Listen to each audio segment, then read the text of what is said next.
জাতীয় প্রেস ক্লাবের সামনে মানববন্ধন করে নিজের বলার মতো ফাউন্ডেশন। এ সময় ফাউন্ডেশনের প্রেসিডেন্ট ইকবাল বাহার 11 দফা দাবি তুলে ধরেন। তিনি বলেন, সকল প্রবাসীদের এয়ারপোর্টে বিশেষ মর্যাদা দিতে হবে, রেমিটেন্সের উপর প্রণোদনা দিতে হবে ন্যূনতম 5%।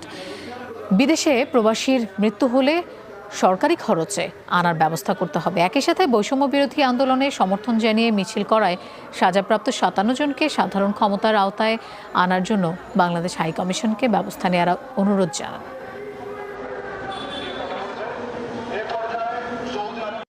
প্রবাসীরা যাতে সত্যিকার অর্থে সেবা পায়, তাদেরকে সেখানে তুচ্ছ তাচ্ছিল্য করা হয়, তাদেরকে সম্মান দেওয়া হয় না, সেইটা থেকে তাদেরকে বিরত থাকতে হবে, তাদেরকে সম্মান দিতে হবে। তাদের পাসপোর্ট এবং ভিসা জনিত অন্যান্য এবং বৈধকরণ জনিত অন্যান্য সমস্যাগুলোর দিকে আমাদেরকে এমবেসিগুলোকে নজর দিতে হবে।